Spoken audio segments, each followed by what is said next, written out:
ايوه دعوتو تخينيا السلام عليكم ورحمة الله وبركاته يس. خنفقو جرتني في ديهو حياك جرتن الله. هندينو بك جرتني ربين اسن ولين هاجرات في الجرا كلمتك كثير. أكو ما جرتني تيجا كسمن تيروتك كان أو سامي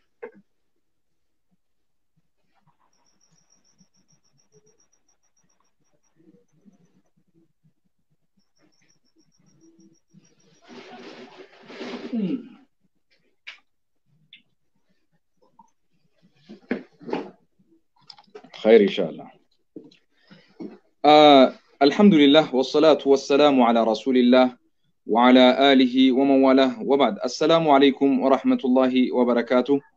هردفتوني خينيا خنفقو في ديهو جرتن هندي خيسنو بك جرتني يا رب سبحانه وتعالى إسن رها جالتو يجانا أران تنغا بطلوان وبليس خينيا نسري بيجي إسراتي قبي أدى سغنتا أدى تنمو الراني مدن جنة أبدنو يانو ربي سبحانه وتعالى الرقودان هجيتنا خيستي ربي جالتشي سورة ربي أكمل نرى جمد جنة أبدي كمنا إسن اللي ربي نخرطا خيستو غا أبليان خيسدين خنافلي ربي كخرطان akkasuma arraan tana sagantaan cimtuun hawwii sanyii Jawaar Mahammad isii qabannee gara sagantaa cimtuutti seenuuf deemna.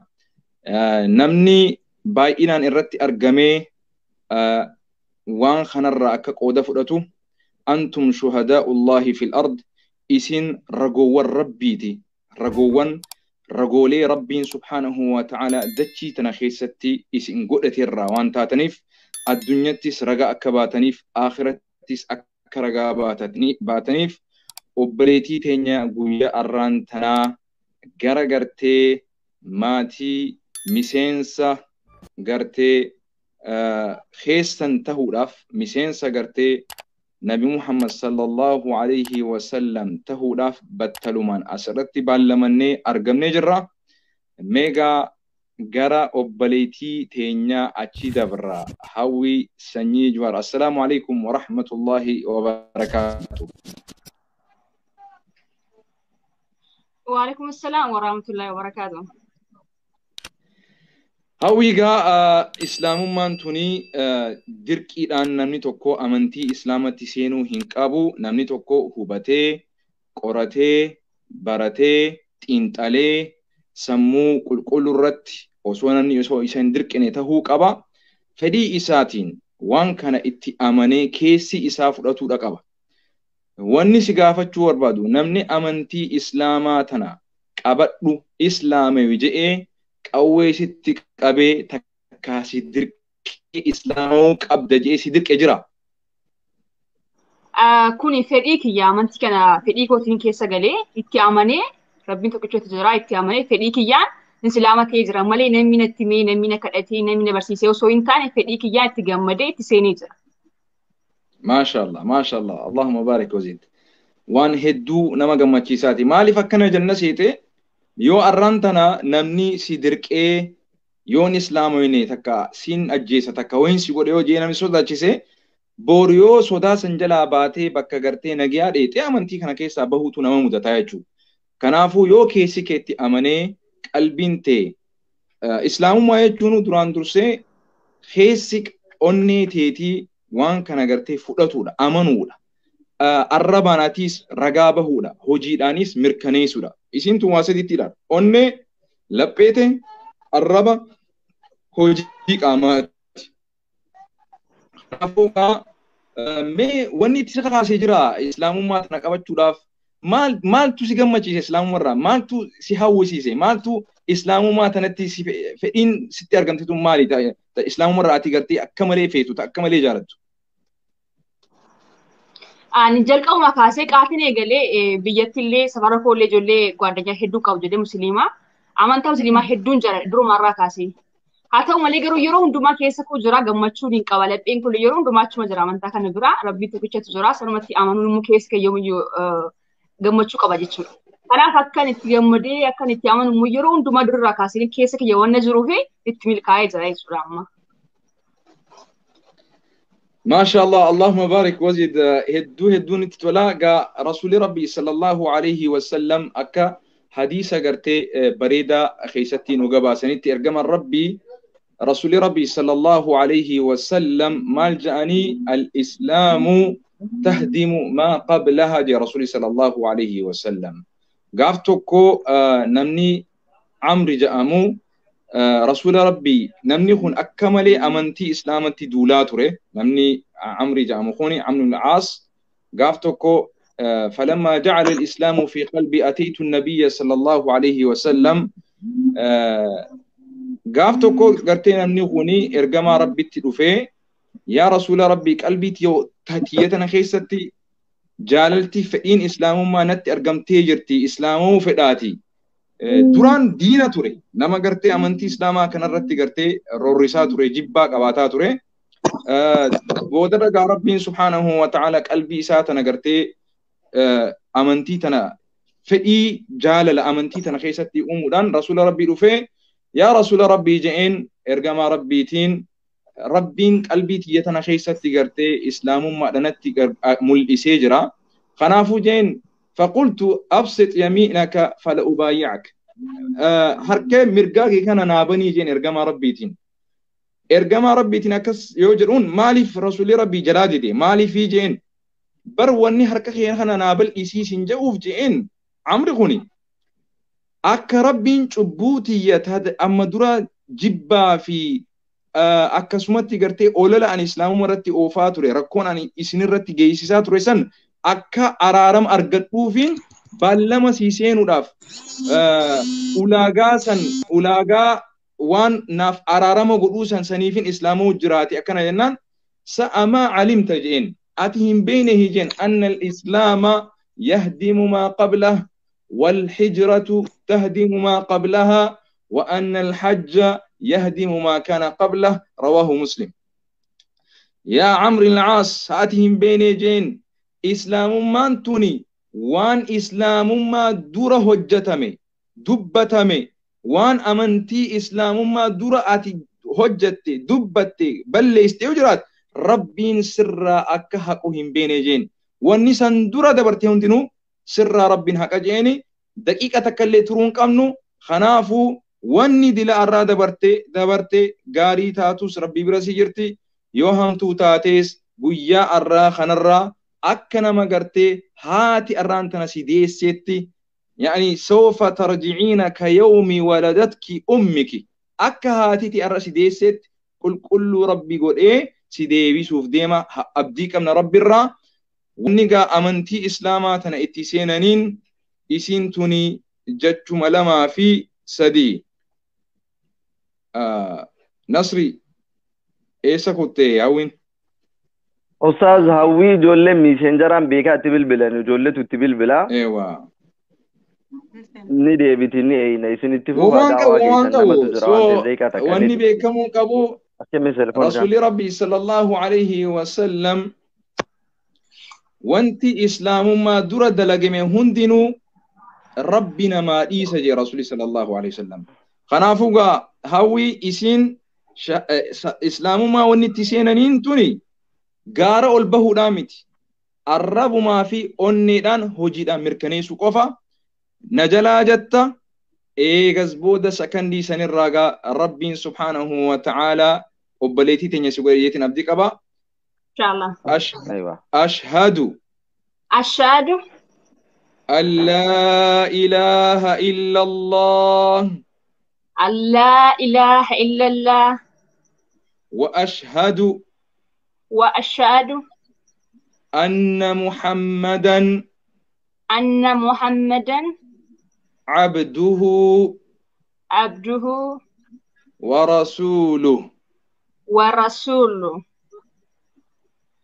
أني رقام بها جتا نين دقومسا نين بيخا نين بيكا جبرمان حقا خنجبرمو حقا قدتو الله تكو قفا Ani ragaan baha. Ani ragaan baha. Niin beeka. Niin beeka. Ittiin amana. Ittiin amana. Niin dhugoomsa. Niin dhugoomsa. Nabi Muhammad. Nabi Muhammad. Nabiyyi Rabbii tahuu. Nabiyyi Rabbii ta'uu. Ergamaa boodaa mahayyii tahuu. Ergamaa boodaa maajjii ta'uu. Karraa mahayyii tahuu isaa jechuudha. Karra maayyii ta'uu isaa. Sallallahu alayhi wa sallam. Sallallahu alayhi wa sallam. Akkasuma. Akkasuma. Nabi Ciisaan. Nabi Isaan. Ergamaa Rabbii. Ergamaa Rabbii. Nabiyyi Rabbii. Nabiyyi Rabbii. Gabricha Rabbii. Gabricha Rabbii. Tahuu ragaan baha. Ta'uu ragaan baha. Jannatni ni jirti jechuun hin dhugoomsa. Jannatni ni jirti jechuun hin dhugoomsa. Azaabninis ni jirti jechuun hin dhugoomsa. Azaabni ni dhugoomsa. Azaabni qixaatni azaabninis ni jira Rabbii bira jechuun hin dhugoomsa. Ni dhugoomsa.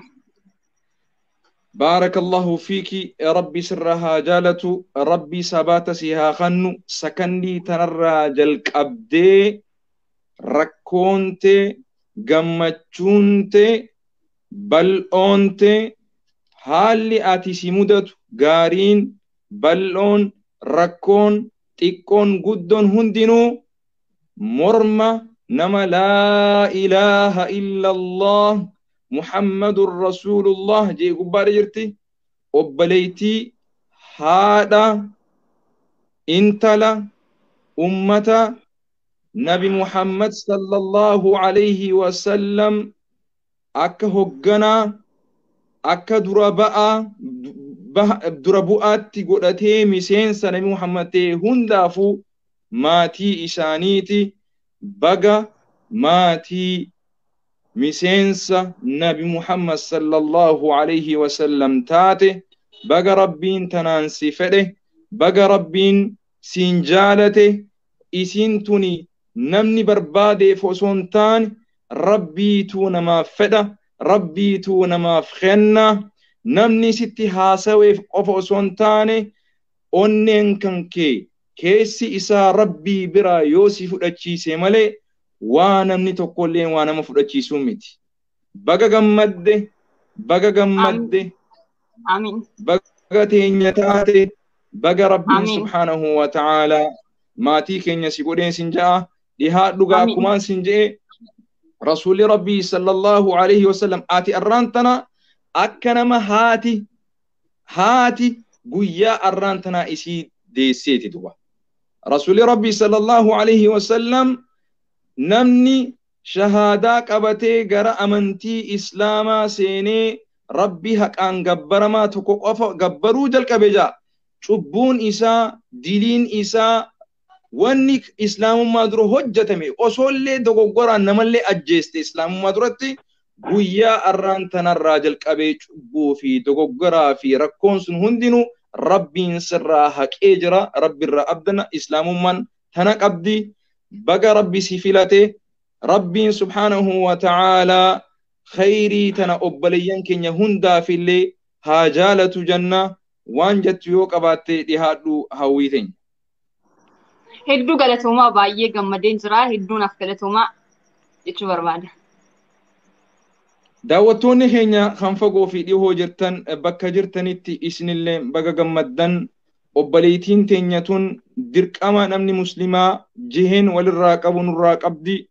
جراتوس الدنيا تنرتي ركتوس قمدوس وهند خيستي إسي ولين قودني فرجون درك أما خليساس أبلوما أرموما نراقب دي أبلوما نفا نراقب دي أبلوما لفا نراقب دي أبلوما لفين نراقب دي الرمو أبلوما قوتو هندافتو نراقب دي أبلوما لموما نراقب أبلوما إسلاموما نراقب أبلوما نموما نراقب أبلوما أرموما اللي نراقب دي غرا هندانو أبليتي تينيا غر تكون اللي hir'ina tokkollee kan qabne guuttattee jirti obboleettiin teenya.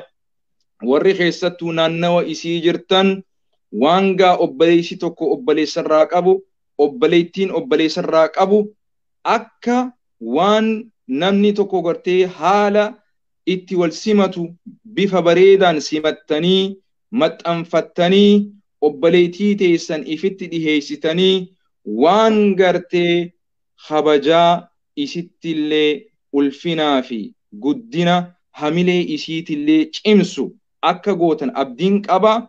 Nutilleen gara keenyaan warri Awurooppaa fi Ameerikaa jirtan hamilee isii baga gammadde jechuudhaan akka nuuf eedan hawwiitoo wanniin siidhaamutu jira dubaas keessatti. Kaleessa gaafa biyyateetiif, lafateetiif, saba keetiif qabsaawaa turtee gootittii teenya, hayyittii teenya, jabduu teenya je'ee gariin si faarsuu ture yoo yaadattee jiraatte. Yaa sirriidhaan. Arra islaamoitee jirti jechuu yoo dhagee haasidni namni waanyu namni badaan namaa kakaleessa hayyuu sin jedhu arraan tana gartee wallaaltu sin jechuu mala.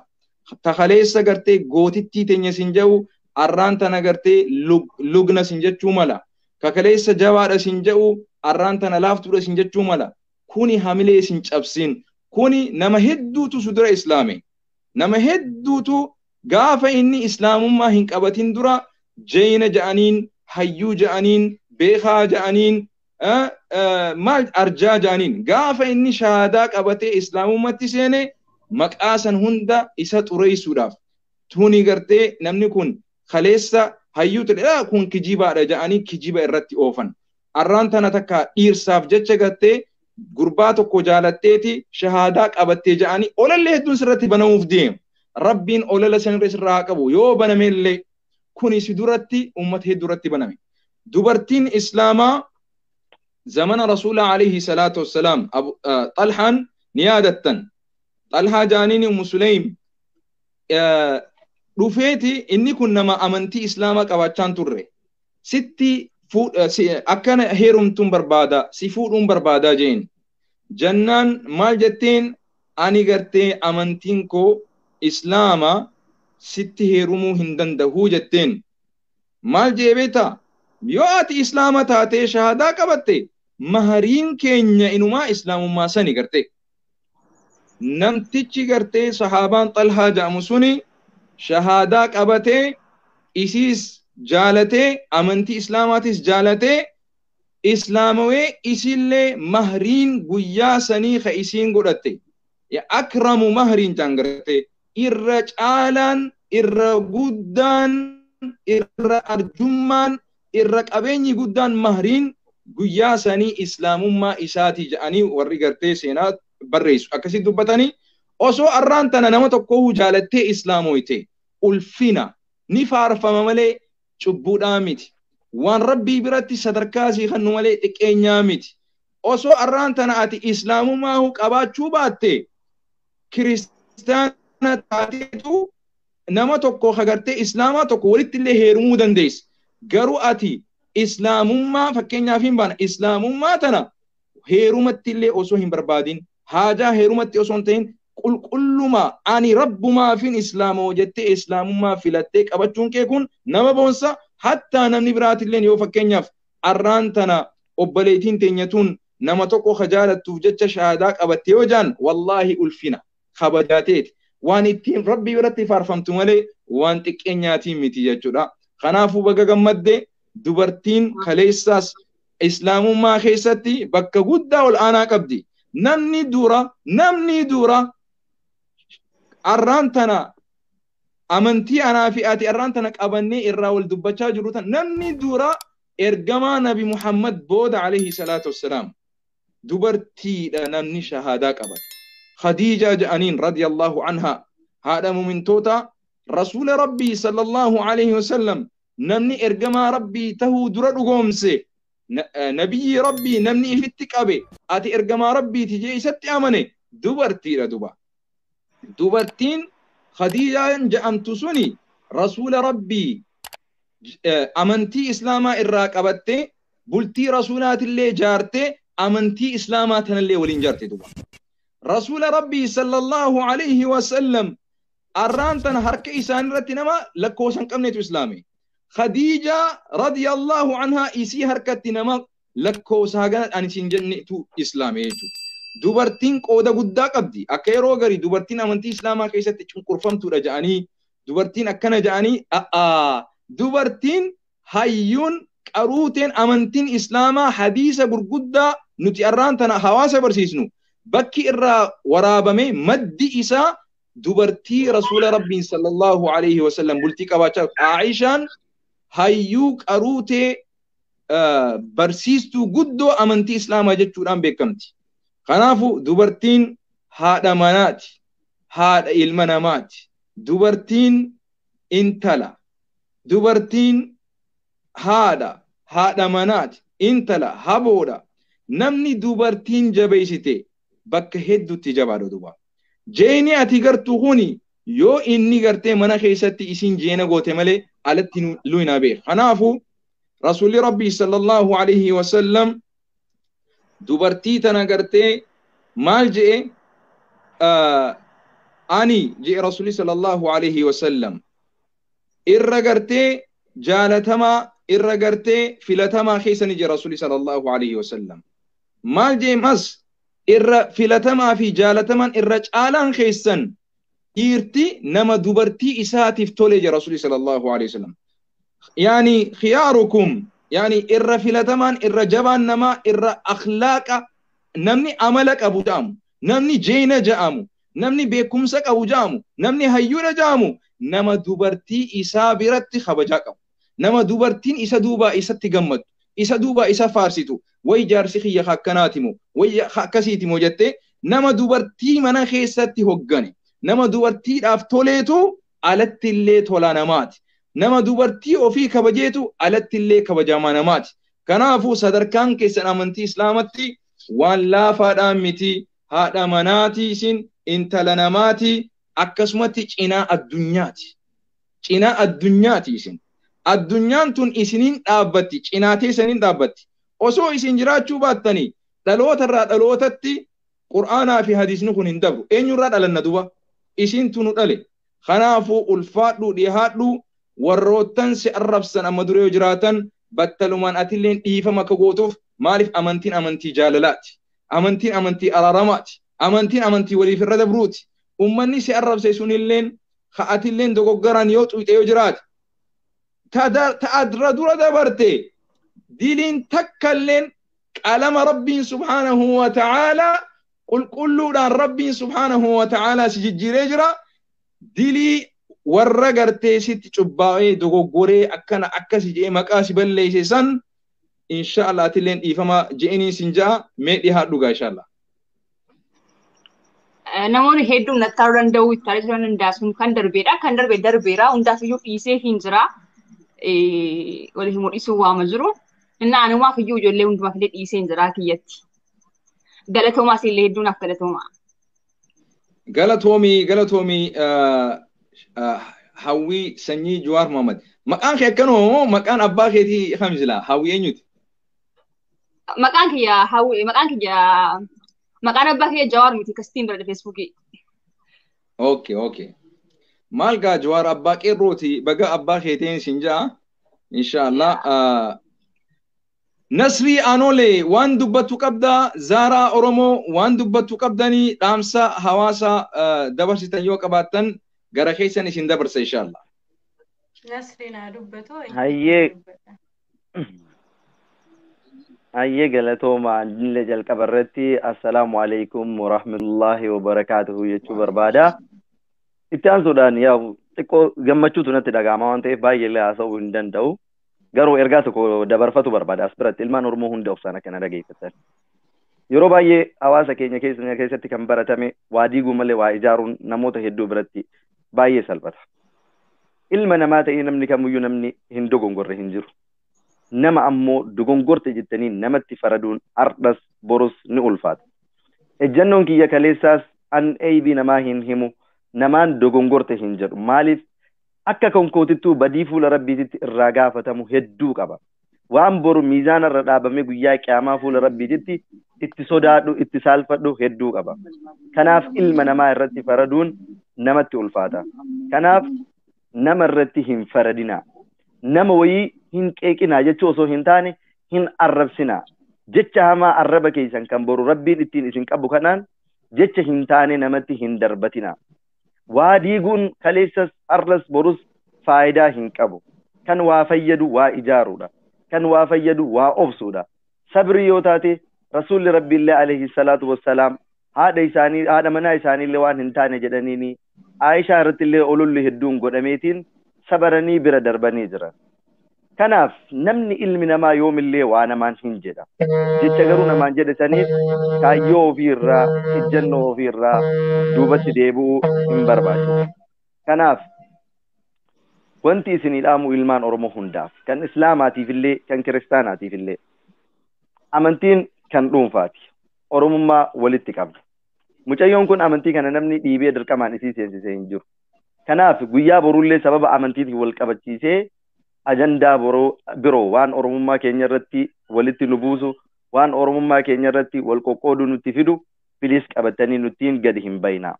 Fedha ofiitiin seentee amantiin kan dhuunfaati. Oromummaa walitti qabnaa. Kaleessallee gaafa Oromummaa keenya wajjin jiraannee waliin nu ajjeesanii gaafa nu ajjeesanillee Oromummaa keenyaan nu ajjeesan malee qoqqoodanii nu ajjeesanii.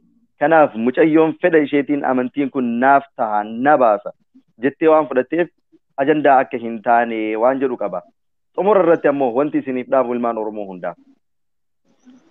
Keessattuu ijoolleen shamaraa dhiirri jabaa wayyoo bira hin jiraanne dhiironni tokko tokko ijoollee shamaraa eebii isaanii himaa yoo ka ittiin xiqqeessitan taate, yoo ittiin ka arrabsitan taate, yoo ka itti ofirraa qabdan taate raasatti hafuu danda'an badii isaanii saniin itti fufuu danda'an. Ilma namaa ta'ee namni hin dogongorre hin jiru. Dogongora san uleedhaan yookiin arrabaan nama hin sirreessan. Gorsaan teessisanii nama haasofsiisuudhaan. Jireenya namaa kan kaleessa dabre keessa seenanii borcuu waan hin deebisne wayii waliin raafamaa ooluu osoo hin taane qilleensa namni nama darbe yookiin ajandaa namni namaa gadi darbe waliin bubbisuu osoo hin taane ajandaa mataa ofii kaayatanii kan boruutiif itti fufuu barbaachisu. Namni waan barbaade jedhuu danda'a. Namni yoomillee namni maal naan jedha jedhu jireenya isaa keessatti galma gahee hin beeku. Rasuulli Rabbii gaafa diinal Islaam kana galmaan gahan osoo dildhuu gaaraa fuudhanii isaan irra gahayanii osoo biyya isaan itti dhalatanii ari'anii baasanii iyyuu diin kana galmaan gahanii har'a ummata biiliyoona meeqa biraan gahan. Kanaaf namni kamiyyuu namni maal naan jedha, ibalu maal naan jedha, ibaliyyeen maal naan jedha jedhe yoo kan odeessu taate jireenya isaa keessatti galmallee gahuu hin danda'u waan hawwe sanallee argatuu hin danda'u. Namni kamiyyuu kan galma gahuu barbaadu ejjennoo of mataa ofii qabaatuu qaba. Kaayyoo mataa ofii qabaatuu qaba. Waan ta'uu barbaadu san of amansiisee deemuu qaba malee namni maal naan jedha inni maal naan jedha osoo jedhu taate Oromoon miliyoona 50tu jira. Oromoo miliyoona 50 wal faana gammachiisuu hin dandeessu. Waan gaarii yoo hojjette garuu Oromoon miliyoona 50 nusitti gammaduu danda'a. Kanaaf namni na argaadhaaf namni maal naan jedhaadhaaf jiraatu takkaa galma gahee hin beeku. Na argaa maal naan jedhanii dhiisaa uf ta'aa jiraadha. Uf ta'ee yoo jiraate namni namaa fi rabbi biraallee ni milkaa'a jedha. Hawwiidhaanillee hawwii baga rabbiin karaa jaalatamaa fi filatamaa kanatti si fidee baga gammaddee baga gammannee siin jechuu barbaada. Amiin amiin atillee hedduu galatoomii. Itti aansuudhaan uummata Oromoo bal'aafotti ergaan sii dhaabu. Amantii kana erga fudhattee amantii maqaadhaaf osoo hin taane mataadhaan qabatuu qabdi. Irra gad dhaabatuu qabdi.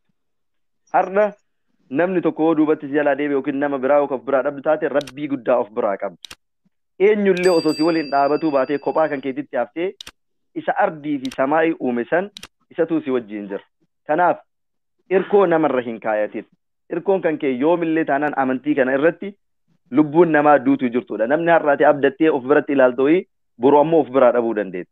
Gaafa dhabde namni sun na bira hin jiru jettee amantii kanarraa duubatti deebi'uu hin qabdu. Rabbi qabda.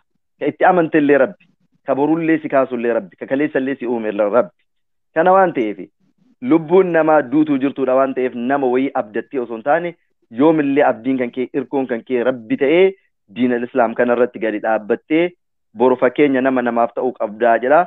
Anillee warroonni kaleessa na arrabsaallee turtan, warroonni naqeeqaa turtan, warroota intala amantiisii waliin fakkaanne maalillee jedhaa turtan isiniif dhiisee jira. Afooyinaa lillaahi rabbiif jecha kaleessallee isinitti naarre, har'allee isinitti naaru, borullee isinitti naaru afooyinaa lillaahi isiniin jedha. Ustaaza kiyya kabajamaa fi jaalatamaallee. sagantaa kana asitti dhuftanii mucayyoo tana kaleessallee keessaanillee da'awaatti gootanii har'allee dhuftanii shahaadaa qabachiisanii nu waliin hirmaatu keessaniif duruu isinuu kabajamaadha. Nullee isin kabajjina. Ummanni Oromollee isin kabajja. Yoomillee nuuf jiraadha. Umrii nuuf dheeradha. Isin jaaladha. Isin kabajjaa. Obboleettii tiyya Zaaraadhaanillee galatoomi. Warroota as jala teettanii nu daawwataa turtanillee galatoomaa isinin jedha. Ulfaadha. Barakallahu fik. Adde Zara atoo dhaamsa qabda? Okay, dhaamsi tiyya gabaabduu waan dubbachuu barbaadu isin dubbattanii xumurtanii jirtanii duraan dursee ustaaza keenya jaalatamaaf kabajamaa sagantaa kanarra hirmaachuu keessanii fi galatoomaa ustaaza Naazir ustaaza qabsaayaa namoota baay'ee dinqisiifadhu keessaa tokko hawwii gara amantii kanaa dhufuu keetiif baay'ee gammadee jira baga gammaddeetis. Amiin baga walumaan Osoo gammadne. haasawatti hin seenne Naazir ustaaza osoo hin taane Naazir obboleessa kiyya Naasir maqaa kan kee ani zaan fayyadamaa dhugaa rabbi galata kan kee uummata irra dubbachuun dirqama namni galateeffamu wayii galanni namni nama hin galateeffanne rabbiin hin galateeffatu jedhanii miti. Kanaaf nama waan gaarii hojjetuu fi dhiira baay'ee fakkeenya ta'a jedhee fudhadha. Naazir gaafa ololli baay'ee miidiyaa kana irrattis waa'ee kanneenis kaasuu hin barbaadu hawwii cinaa dhaabbatee osoo dhiirota garii ta'ee maal akka ta'e namoonni beekaa baay'ee dinqisiifadhe. Umrii kiyya guutuu akkam akka dinqisiifadhee hin dhiifne na taasisee nama dinqisiifatamu rabbi jazaa kee jannatul firdawsiin si haa deebisu wanti jannatul taruu hin jiru kan addunyaa xiqqaa waan baay'ee gootee ishee cinas dhaabbattee har'as gaafa isheen gara amantii dhuftullee waa'ee amantii hawwiitii wal ilaalchisee maybe namoonni waa hedduu dubbachuu danda'anii amma booda hawwii amma dura gaafa bilbilaan waliin haasofnu nashiidaa takka jetti nashiidaa ustaaza Raayyaa yoo sabaran malee hin sabaramu jetti yeroo hedduu akkam hawwi jedhee waa'ee amantii irraa gaafatti dubbadhu akka amantii tana jaallattu naa himaa turtee jechuudha. Namoonni har'a waa adda addaatiif hiikkachuu danda'anii sababa Naazirii fa'aa hawwiin kana taatee maal waan jedhu wanta boru duddubbee keenyaan dhufu hin beekamu. Kanaaf ustaazonni gaafa natti himanii hawwiina biratti arganii namoonni hedduun hawwiin akka amantii islaamaa fudhattu ustaaz Naazir illee naan jedhanii jiranii abumaaz ustaazota hedduutu naan jedhan gaafa itti gammachuudhaan irraa fudhachaa turte hawwiin amantii tana har'aa miti yookiin olola deemuuf yookiin Naazirii fi miti dura jaallatti gabaabumatti uummanni kan beekuu qabdanii ammuma dura yeroo natu yeroo jala harkisaa ture malee akka isheen okeenaa jetteef sila turreerra ammaa miti qaata isheen kan musliima taatee jettu namoonni yaada adda addaatiin hiikkachuu danda'a. Sababbiin isaa uummanni miidiyaa kun yaada ofii kana yaada namaa ofii isaatii bakka itti godhee bilcheessee as fida waan ta'eef gara biraatitti fuutanii asii hin deemina asirra fiddanii namni olola biraa gubbaan fidamuu hin danda'amu. Asirra darbee wanti baay'een dubbadhu hin jiru. Irra deebisee Naazir ustaaz osoo hin taane Naazir aannolee ati nama galataati galata guddaa qabdas wanta addunyaa kanarra hin jirre dalagdeerta jechuun ni danda'a. Maaliif jennaani ilaalcha yeroo ammaa namoonni namaa qabanii fi gaafa diinni hawwitti irratti duulu san osoo nama tokko ta'ee lafatti darbitee lixxee gaafa san akkasitti qabdee hamilee taatee fi har'a bakka kanaan ishee gahuu keetiif baay'ee si galateeffadha rabbi jazaa keenya jannatul firdawsiin siif haa deebisu hawwiin gara amantii kanaa dhufu baay'ee gammadee jira uummannis ni gammadaa fi rabbi amantii keenya irratti haa jabeessu sisaanas numa walumaan hunduma keenya iyyuu wanta fe'u jiraatu ustaazni haa dubbatanii asirra darbee dubbachuu hin danda'u. Ustaazi osoo gama keessanitti hin dhufin daqiiqa takkitti irra deddeebi'ee ijoollee Oromoo as jala jirtan. An gama kootiin guyyaa takka Oromoo Islaamaa fi Kiristaanaallee gargar baasee ilaalee hin beeku. Oromoon Oromoodha amantiin kan dhuunfaate akkuma reefu jedhe. Filiis maqaa Oromoo kabajamaatiin wanti isin gaafadhu ijoolleen Oromoo tokkummaa Oromootiif illee koomentii jalatti illee waan garaagaraa waan arguuf waa'ee kana ajandaa gootanii keessattuu yeroo diinni Oromoo amantiidhaan gargar qooduudhaaf maaliidhaaf deemutti waan kana ajandaa akka hin goone kabajaadhaan isin gaafadha. Ammas irra deddeebi'ee mucayyoon kun fedha isiitiin waan ta'eef fedha namaa ammoo namni nama daangeessuu hin danda'u. Kanuma amaanaa isiniin jedha ustaazii kiyya gara keessanitti hin deebi'a.